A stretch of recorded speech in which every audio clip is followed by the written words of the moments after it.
նախորդ 8 տարիներին կոնկրետ ինչն էր խանգարում խայտառակ վիճակում գտնվող արդարադատությունը վերականգնել կամ բերել նորմալ վիճակի։ Դե մենք մի շարք ինստիտուցիոնալ փոփոխություններ ենք փորձել իրականացնել արդարադատության ոլորտում, դատական համակարգում։ Դրանք տեղ-տեղ տվել են իրենց արդյունքները, մեծ հաշվով, բայց մենք գոհ չենք այդ արդյունքներից եւ մեր գոհ չլինելը հատկապես արտահայտվում է ժողովրդի հետ մեր խոսակցություններում, ուրեմն ունեցած տպավորություններից եւ դրա համար կարծում ենք, որ նոր սահմանադրության մեջ պետք է կարդինալ փոփոխություններ արվեն։ Այս իմաստով մասնավորապես երթվել ատենակալների ինստիտուտի իմաստով, որպեսզի մենք կարողանանք ունենալ այնպիսի արդարադատության համակարգ, որ ուրեմն թե մենք, թե Հայաստանի Հանրապետության քաղաքացիները գոհ լինեն գործընթացներից արդարադատության ոլորտում տեղի ունեցող սրա մասին է խոսքը, կարող ենք էլ ավելի մանրանալ որովհետև փոփոխությունները դատաիրավական համակարգում, խորքային փոփոխությունները հնարավոր են անել սահմանադրական նոր սահմանադրությունում նոր մոտեցումներ ամրագրելու միջոցով, օրինակ երթվյալ ատենակալների ինստիտուտը այդ գործիքներից մեկն է։ Ես կարծում եմ, որ մեր արդարադատության ոլորտի գործընկերները ձեզ ավելի մանրամասն եւ ավելի մասնագիտական պատասխաններ կտան։ Այս իմաստով ես քաղաքական գնահատական կարող եմ տալ այս առումով, նաեւ վերջին շրջանում մեր այցելությունները քաղաքացիների հետ մեր հանդիպումները Հայաստանի ամենատարբեր համայնքներում խոսում են դրա մասին, որ արդարադատության համակարգը չի գոհացնում ուրեմն Հայաստանի Հանրապետության ժողովրդին եւ այո, ես էլ կկիսեմ վարչապետի դիտարկումը այս իմաստով խայտառակ վիճակում է, որովհետեւ ես էլ օրինակ ունեցել եմ տարբեր փորձառություն դատական համակարգի հետ կապված, երբ որ կայացվել են վճիռներ, որոնք առնվազն հեռու են մասնագիտական մոտեցումներից, հեռու են պրոֆեսիոնալիզմից, ինչի պատճառով նաև հայտնվել ենք ոչ միանշանակ իրավիճակում կապված դատական վճիռների որակի հետ։ Մի ճշտով հարց է, պարոն Հովհաննիսյան, այսինքն գործիքների պակաս եք ունեցել անցած 8 տարիներին եւ այդ գործիքները սահմանադրության։ Գիտեք, մենք ճանապարհ ենք անցել եւ այդ ճանապարհը անցնելուց հետո եկել ենք այս եզրակացությանը։ Եվ այո, այս պահին գտնում ենք, որ կան գործիքների պակաս եւ կա նաեւ ինստիտուցիոնալ փոփոխության անհրաժեշտություն։ Հիմա վարչապետը երբ որ ասում է, որ արդարադատության հաստատման համար նոր սահմանադրություն, այսինքն սահմանադրության ընդունման հիմնական բանը հիմա դառնում է արդարադատության։ Ոչ միայն, կարևորագույն փոփոխություններից մեկը նոր սահմանադրության պետք է վերաբերի արդարադատության ոլորտին, բայց ոչ միայն արդարադատության ոլորտին։ Որպեսզի Հայաստանում արդարադատության վիճակը ողբերգական չլինի, գուցե դուք դատարանի վճիռների հետ հաշվի նստեք եւ ինչպես դատարանն է որոշում ներողություն խնդրեք, կարծեմ մի դրվագով դուք խուսափում էիք, եթե այս ընթացքում բան չի փոխվի, իհարկե խնդրել եք ներողություն, մի դրվագով խուսափում էիք, չէ՞, խնդրել։ Դուք սխալվում եք, պարոն Կիրակոսյան, առնվազն սխալվում եք, ես այլ որակում չեմ տա, որտեղ պետքա ծանոթանաք գործընթացներին, ես որևէ բանից չեմ խուսափել։ Մենք ներողություն ձեր հարցին եմ, Երկար Ղազանի ասածներն ինձ ընդհանրապես չեն հետաքրքրում, կարծում եմ որևէ մեկին էլ չեն հետաքրքրում։ Ուրեմն ես նոր որ խոսում էի դատական վճռի ոչ պրոֆեսիոնալ լինելու մասին եւ անորոշ վիճակում մարդկանց գցելու մասին, կատի ունեի հենց ձեր մեջ վերած վճիռը, որը ամբողջությամբ կատարված է։ Պարոն Հովհաննիսյան, մամուլում վճիռը ամբողջությամբ կատարված է։ Մամուլում տեղեկություններ տարածվեցին, որ Ուժեղ Հայաստան կուսակցության 14 անդամ եւ Ուժեղ Հայաստան կուսակցության մամուլի խոսնակը նույնպես հայտարարել այդ մասին, ձերբակալվել են կաշառք տալու եւ ստանալու մեղադրանքով։ Այս մասով որևէ մեկնաբանություն կարող եք։ Դե մեկնաբանությունը նախորդ դեպքի ժամանակ Ուժեղ Հայաստան կուսակցության անդամները հեգնանքով էին վերաբերում այդ ձերբակալությանը։ Դե գիտեք,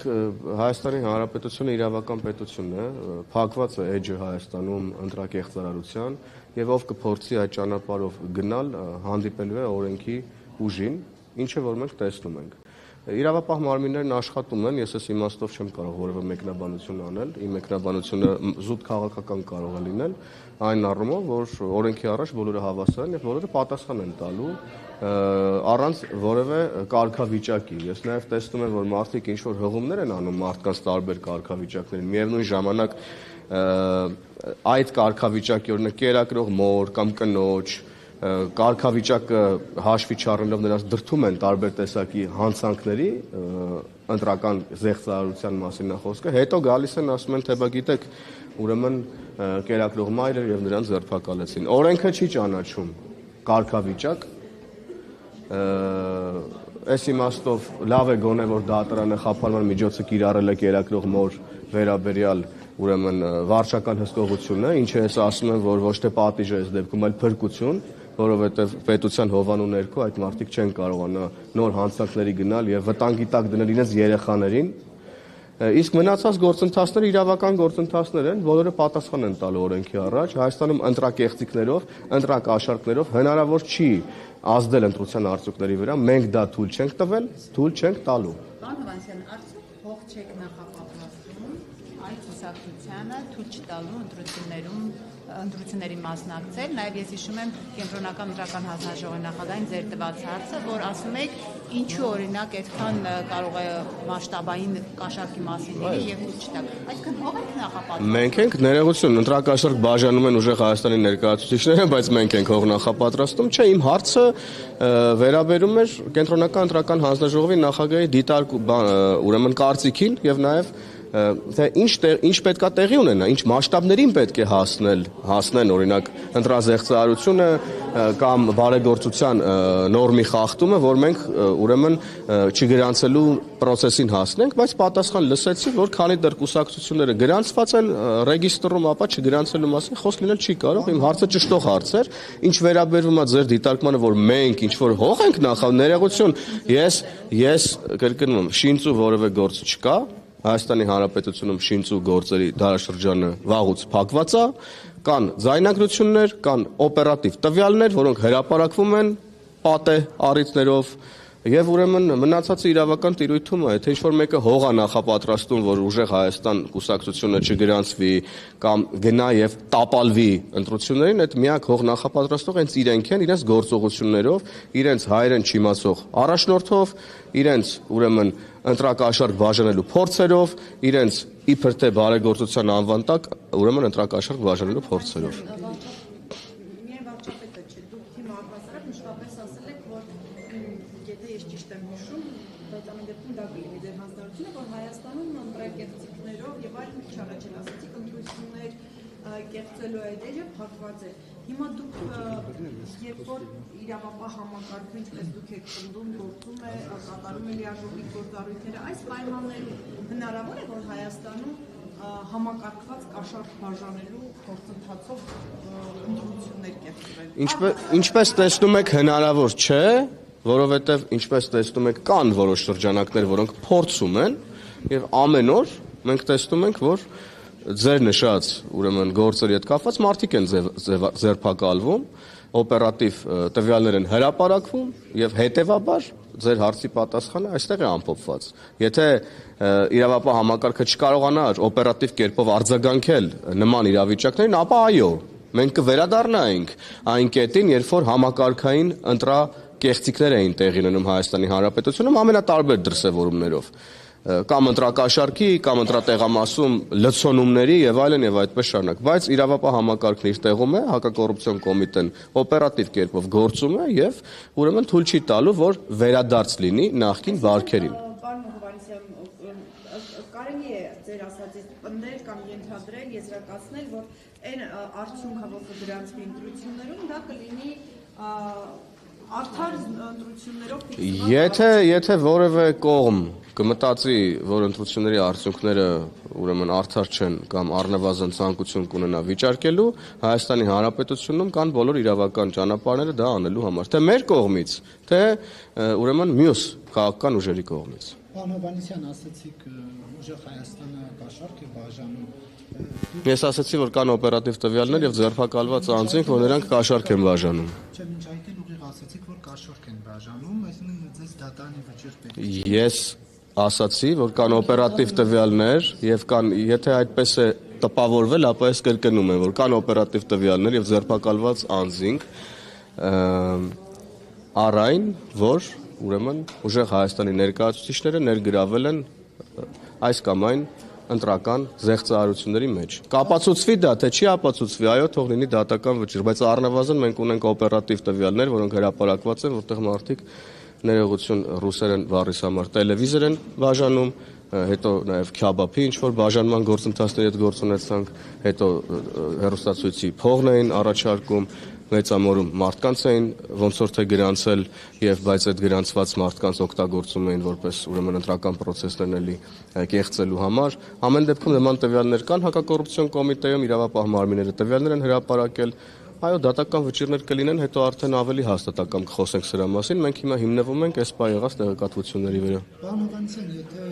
ինչպես դուք եք ասում տելևիզոր տալը ընտրակաշարք է այդ դեպքում բաղնիքի վերանորոգման հարց կազմակերպելը կարող է ընտրակաշարք դիտարկել Ինչի մասին է ձեր հարցը ես ուզում ուղղակի ասում եմ եթե Դե ուղղակի տեն շատ բան կարող եք հարցնել օթի մեջ հիմա ինչ մտքներով այդ փչի պետք է հարցնեք ես պատասխանեմ ես չեմ պատասխանում ձեր հարցին Ներողություն հարցը չեմ վերջացրել Լիլիթ ջան ներողություն վարչապետին մոտենում է մի քաղաքացի ասում է որ լոգարանի խնդիր ունի վարչապետը մարզպետին հանձնարարում է զբաղվել քաղաքացու լոգարանի վերանորոգմամբ հիմա սա դա Կոտայքի մարզում է եղել Ես չգիտեմ դուք ինչի մասին եք խոսում ես գիտեմ այլ բան որ վարչապետին քաղաքացիները մոտենում են եւ վարչապետը շատ ուղիղ ասում է որ կա բարեգործության արգելք եւ մենք այս պահին որևէ խոստում չի տրվել որևէ քաղաքացու Ես չգիտեմ դուք ինչի մասին եք խոսում Ես կրկնում եմ որ ես չգիտեմ դուք այս պահին ինչի մասին եք խոսում երբ որ հրապարակում ես կտեսնեմ կմեկնաբանեմ բայց ես բացառում եմ բայց ես դե հիմա քաղաքացին կարող է շատ բան առաջարկել եւ շատ բան ասել ես կրկնում մի ընդհատեք խնդրում եմ ներողություն վերջացրեցիք ես կարծում եմ Չէ դուք սխալ եք կարծում ներողություն պարոն Հովհաննիսյան վարչապետը ասում է Կոտայքի մարզպետին զբաղվեք տեսեք ինչ է կատարվում Դե հիմա դուք նորից նույն բանը կրկնում եք այսինքն ես որ ասում դուք հարցը ավարտել եք ես ճիշտ եմ ասում Ասացի արդեն ներողություն պարոն Կիրակոսյան ես հիմա ձեր փոխարեն պարոն Կիրակոսյան ես ձեզ չեմ բանավիճում դուք հարցը ավարտել եք գիտեք ինչու որովհետև դուք կրկնեցիք նույն հարցը ինչը նշանակում է որ նախորդիվ դուք ձեր հարցը արդեն ավարտել եք եւ ես ձեզ խնդրում եմ չբանավիճեք իմ հետ Երկրորդ ես կրկնում եմ որ վարչապետին բազմաթիվ քաղաքացիներ են մոտենում տարբեր հարցերով եւ վարչապետը շատ ուղիղ պատասխանում է մեր բոլոր սիրելի հայրենակիցներին եւ մենք էլ ես էլ հիմա պետք է ասեմ որ սիրելի հայրենակիցներ այս պահին գործում է բարեգործության վերաբերյալ արգելք եւ մենք որևէ մեկին որևէ խոստում չենք տվել չենք կարող տալ եւ չենք տալու մեր խոստումները ամփոփված են կառավարության ծրագրում դրանք իրականացվում են Այս փուլում մինչև ընտրությունները իրականացվելու են, դրանք որևէ կերպ չեն կարող դիտարկվել որպես բարեգործության խախտումներ եւ այլն եւ այդպես շարունակ։ Առանձին անհատական խոստումներ եւ այլն հնարավոր չի տալ, հնարավոր չի առանձին մարդկանց խնդիրներ լուծել այս փուլում, որտեղ դրանք օրենքի խախտումներ են։ Շնորհակալ եմ։ Պարոն Հովհաննիսյան, երեկվանից քննարկվում է կառավարության ծրագիրը, ինչպես նկատում ենք, ընդդիմադիրները չեն գալիս, այսինքն գալիս են գրանցվում են, բայց հիմնական քննարկումներին չեն մասնակցում։ Վարչապետը կարճ տեսանյութը հրապարակեց, ասաց թե ինչի համար են գալիս։ Ձեր կոչը ո՞րն է այն մարդկանց, որոնք պատրաստվում են ընտրել ընդդիմադիրներին, որոնք կարելի ասել չեն գալիս աշխատանքի։ Դե կոչը այդ մարդիկ ես կարծում եմ շատ վաղուց արդեն ամեն ինչ հասկացել են, ընդդիմադիրներն էլ հաշտվել են իրենց պարտության հետ։ Վերջին 2 ամիսն է մնացել, եկել են ներողությունն էս բառամթերքիս համար գումար քերելու Հայաստանի Հանրապետության ժողովրդից։ Եվ սրանից պետք է ելնի ժողովուրդը։ Ուրեմն մենք գործ ունենք մի քաղաքական միավորի հետ, այս դեպքում եթե խոսում ենք Հայաստան Դաշինքի մասին, որի մի մասը գնացել է Ծառուկյանի ցուցակ, մյուս մասը գնացել է Ուժեղ Հայաստանի ցուցակ։ Այն մյուս մասը ընդհանրապես հիմա նիստերի չի, այսինքն մարդիկ հայտ են ներկայացրել նորից ընտրությունների մասնակցել, բայց ելի նիստերի չեն գալիս են մանկապարտեզ լրիվ, էլի, չնայած մանկապարտեզում ավելի լուրջ միջավայր է, ավելի ինստիտուցիոնալ միջավայր է այս առումով երեխեքը գալիս են, ճաշիկ են ուտում, խաղում են, քնում են, արթնանում են եւ սպասում են, որ իրենց ծնողները գան, տանեն իրենց տուն, բայց Հայաստան Դաշինքի մոտ ավելի ապա ինստիտուցիոնալ վիճակա, քան մանկապարտեզում։ Իրանք այդպես գալիս են, փախ, վազեվազ, արագ այդ քարտերը տեղադրում են, գրանցվում են ու փախնում են դահլիճից, որ հանկարծ իրանց ոչ մեկ հարց չտա, հանկարծ իրանց ոչ մեկ ինչ-որ թթու բառ չասի, հանկարծ իրանց ինչ-որ մեկը ներողություն ես խոսում եմ, իմ հետ զուգահեռ կլի չխոսակոս դե։ Խոսում եմ ես, հարգելի գործընկեր, հարց կտա, կպատասխանեմ։ Շեղեցիք արդեն ինձ, ընդդիմության մասին ուզում եմ մի լավ բան ասել, բայց չեմ ասի։ Ասում է Փաշինյանը այնպեսի գրեհիկ բառեր օգտագործում, որ դրա համար նպատակահարմար պատգամավորներից էին ասում, չպազրուցիչ, Մակ Ռուստամյանը Արմեն։ Արմեն Ռուստամյանը ավելի լավ է թող ինքը հիշի, թե ոնց էր խոսում Հրայր Թովմասյանի հետ, նոր խոսա ինչ-որ բաներից։ Պարոն Հովհաննիսյան, ուզում եի հարցնել Ու գրեհիկ բառերը ներողություն վարչապետը չի օգտագործում, ինչ որ ասում է, լավ է ասում, ճիշտ է ասում, էլ մի բան էլ քիչ է ասում։ Այլ բան։ Մենք չենք կարողանում բանավեճի մեջ մտնել Փաշինյանի հետ ձևաչափը, բայց ես հարցը չեմ ավարտել։ Ձևաչափը ասում է, հա, հիմա շարունակեմ։ Ուրիշ հարց եք տալիս։ Իր ասածն եմ շարունակում։ Ում ասածը։ Արմեն Ռուստամյանի։ Ընդհանրապես ընդդիմությունն ասում է, որ մենք հարցու պատասխանը չենք պատասխանում, որովհետև չենք ներկայանում հաճախ, որովհետև չենք կարողանում ամբողջապես ասենք այն, ինչ պետք է ասենք, ձևաչափը թույլ չի տալիս։ Եվ մանիպուլացնում է Փաշինյանը մեր ասածները։ Ընդդիմությունը երբ գալիս է հարցու պատասխանի, ուրեմն վարչապետը իրենց տալիս է պատեպատ քաղաքական իմաստով։ Դրա համար էլ չեն գալիս։ Լսում եմ ձեզ, հարգելի Ազատության գործընկեր։ Մարիա Կարապետյան, որ հարցը ուղղեց համանadrության հետ կապված, ասաց, որ իր ճիշտ եմ հիշում, լավ կլինի, որ մինչև ընտրությունները հրապարակի համանadrության տեքստը, ուսում հարցներ կա, որոշում նաև քննարկումները խմբակցությունում են տեքստի շուրջ ընթանում, ինչ ֆորմատով են այդ քննարկումները ընթանում նախագծի շուրջ եւ ի վերջո կա որոշում տեքստը մինչև ընտրությունները կհրապարակվի։ Մենք կփորձենք այնպես անել, որ հրապարակենք տեքստը, աշխատում ենք այդ ուղղությամբ, աշխատանքները տարվում են եւ Արդարադատության նախարարությունում, խմբակցությունը հանդիպել է Արդարադատության նախարարի հետ, ելի կհանդիպի, գտնվում ենք աշխատանքային քննարկման փուլում, ոչ մի բան ինքնանպատակ չենք ուզում անել, այսինքն երբ որ պատրաստ կլինի հրապարակման տեքստը, այս բան կա աշխատանքային տեքստ, երբ որ ամբողջական հրապարակման ենթակա կլինի կհրապարակենք, այս բան ժամկետներ ես չեմ կարող ասել, որովհետեւ առնվազն ես համադրական հանձնաժողովի անդամ չեմ եւ պատե չեմ համարի, որ հիմա ես խոսեմ որևէ ժամկետներից։ Քաղաքական առումով որովհետև մենք ուզում ենք հնարավորինս բաց, անկեղծ եւ ուղիղ լինել մեր ժողովրդի հետ եւ որովհետև մենք ասում ենք, որ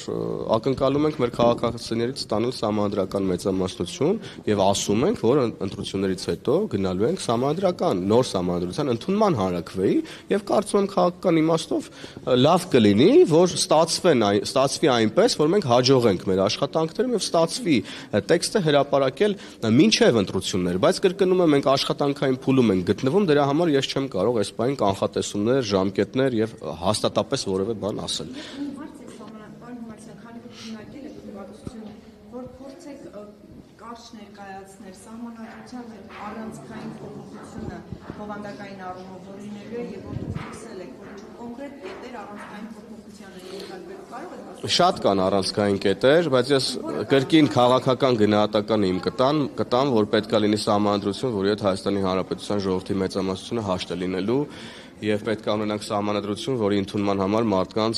փող չեն բաժանել, չեն ստիպել, որ գնան քվեարկեն այդ համանդրության օգտին։ Իսկ բովանդակային հատվածին ես կխնդրեմ, որ մենք անդրադառնանք արդեն երբ որ աշխատանքային քննարկումներն ամփոփած կլինենք։ Եվ վերջին հարցը, ընդդիմադիրները դեպքում ասում են, որ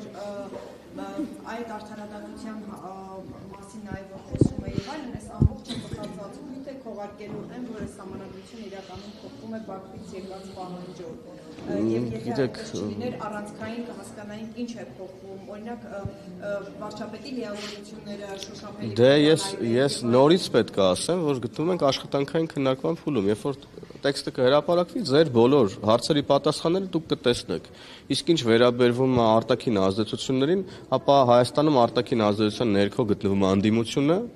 քաղաքացիական պայմանագիր կուսակցությունը չի եղել եւ չի լինի երբեք արտաքին ազդեցությունների ներքո եւ նոր համանդրության օրակարգը Հայաստանի ներքաղաքական օրակարգն է բացառապես։ Ինչ փաստերն են, որ արտաքին ազդեցության ներքո են ընդդիմադիրները, օրինակ ասեք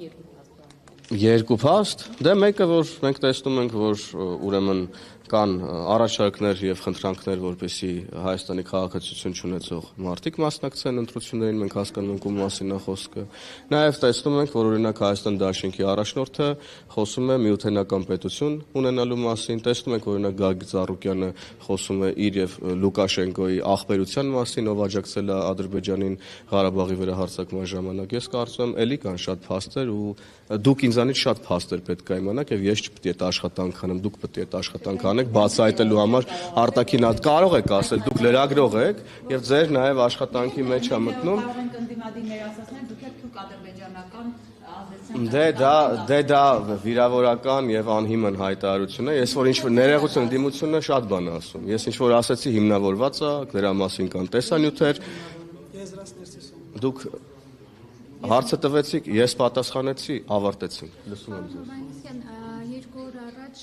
տարածվեց, բացահայտվեց, որ օդանավակայանում 100 ռուբլու անօրինական մուտք էր 48 միլիոնի ոնց։ Սա կարող է կապել ընտրական գործընթացներում կիրառելու հետ ու նաև այս ընտրակաշարքների այս մեծ բացահայտումների ֆոնին ինչ-որ կապ ունել։ Դժվարանամ ասել, բայց չեմ էլ բացառի, որովհետև սա իրավապահ մարմինների տիրույթն է։ Մենք գիտենք, որ փորձեր արվում են, հիմա այս պրոցեսներն էլ վերջին իրադարձություններն են, այն մասին են, որ մարդիկ ուզում են փող բաժանեն։ Մի դեպքում ստացվում է, մի դեպքում չի ստացվում, եւ այդ փողերն ինչ-որ մի տեղից գալիս են, եւ ինչ-որ միտեղ պետք է գնան։ Հիմա ժամանակակից աշխարհում նաեւ մենք գործ ունենք կրիպտո արժույթների հետ եւ պետքա ուշի-ուշով հետևենք այս դրամաշրջանառությանը եւ նաեւ պետքա ասեմ, որ վստահաբար գիտեմ, որ իրավապահ մարմինները բացահայտել են նաեւ ուրեմն այդ շղթան դրամաշրջանառության փորձերը համակարգված ընտրակաշարք բաժանելու եւ ես վստահ եմ, որ իրավապահ մարմինների կողմից կանխվելու են այս փորձերը եւ կրկնում եմ, որ Հայաստանում ընտրակեղծարարության միջոցով հնարավոր չի լինելու այլևս ազդել ընտրական process-ների վրա, ինչպես հնարավոր չի եղել 2018 թվականի ոչ բռնի Թավշյա ժողովրդական հեղափոխությունից հետո։ Շնորհակալ եմ։